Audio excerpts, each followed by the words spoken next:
For farmers attending a protest planned tomorrow outside Parliament. 5 columns encircled Parliament. 234 streets paralyzed. Over 1,800 tractors stormed London. And in just 14 minutes, the capital was placed under total siege. This is not a union negotiation. This is war between the farmers and the government. At 8:30 a.m., the highways into London were severed.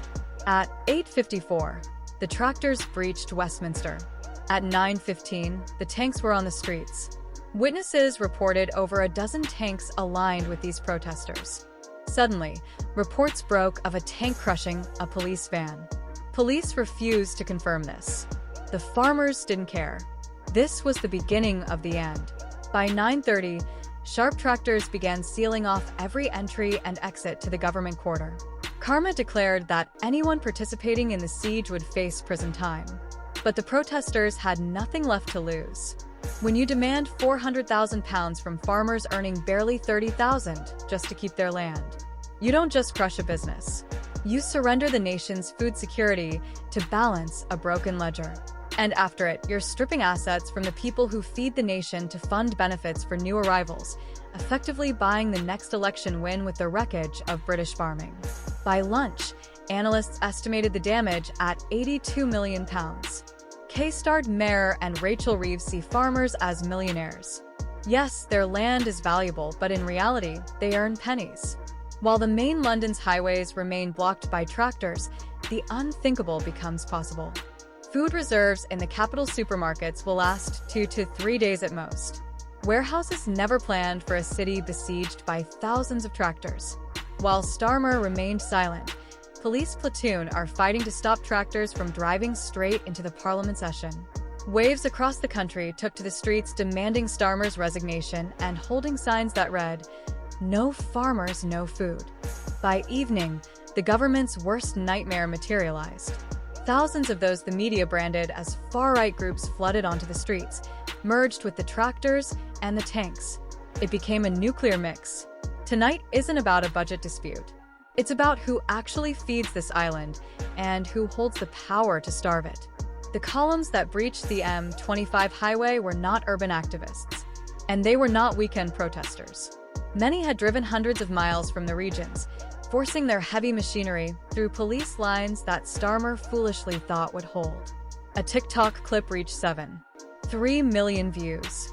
It showed a police van trying to block tractors' convoy and faced the immediate consequences 8 seconds later. The video was removed in 2 hours, labeled as a violence violations. Waves of protesters didn't come to lobby. They came to siege. A strategy that traces back to a rural population pushed into a corner by a tax policy designed to erase their existence. These weren't traffic jams. They were calculated strangleholds, logistical choke points to see how long the capital can survive without a supply chain before the government breaks. And tonight, Westminster learned something terrifying. Concrete barriers failed. Armored vans were pushed aside. And Starmer's administration watched in paralysis.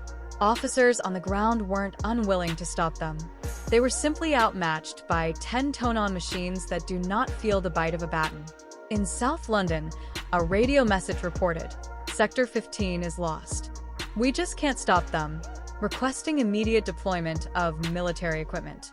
Protesters on the ground began firing fireworks directly at police shields. 123 arrests were made in Belfast. 2 police vans were set on fire. Rumors of a possible declaration of martial law began to spread. Starr is expected to make a statement in the morning.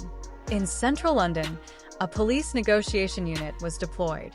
But 200 m away, reports came in of 7 hospitalized officers. Everything was called off. The demands from the tractors are absolute. Total repeal of so-called agricultural property relief changes, or the blockade remains. Starmer's cabinet looks at a spreadsheet and sees a £3 million asset that should be taxed. The farmer looks at that same land and sees a workplace that generates less than £30,000 in annual profit. The new 20% levy on assets over £1 million is not a tax on wealth. It is a tax on existence. Children are facing an immediate bill of £500,000 the moment a parent passes away. There is no cash reserve to pay this. The only option is to sell the fields, destroying the business and ending centuries of tradition. Next to Parliament, farmers denounce Starmer as a city accountant who understands nothing about British agriculture. Labour promised protection, but they have delivered a death sentence to the smallholder. Farmers are furious that their assets are being raided to plug budget holes caused by soaring welfare costs and asylum accommodation. They see their life's work being liquidated to pay for a state that despises them. This isn't about protecting tax havens for the elite. It is about saving the men who get up at 4 a.m. to feed the nation. Rachel Reeves calls it closing a loophole. The protesters call it state-sanctioned theft. Every tractor parked on Whitehall represents a business that will not survive April 2026 if this law stands. They are not asking for subsidies. They are demanding the right to pass their livelihood to their children without the state taking a fatal cut. The message is clear. Kill the tax, or we kill the entire country's agriculture. Britain isn't just losing its food security. It's actively destroying it. Keir Starmer built his economic plan on one delusion: that he could raid the countryside to balance the books without consequences. Tonight proved how fatal that calculation was. When the state declares war on its own producers, it doesn't get revenue, it gets famine. The tractors choking tonight's capital came from farms Starmer refuses to understand. The defiance echoing through Whitehall grew under tax burdens Rachel Reeves refuses to lift. And the paralysis of the supply chain is the direct result of a chancellor who refuses to listen. Britain isn't being governed. Britain is being liquidated until it starves. For weeks, agricultural unions quietly raised the same desperate warning. These blockades are not political stunts. They are survival mechanisms.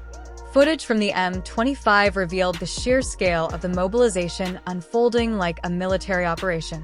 The same heavy machinery used to harvest wheat now used to barricade exits.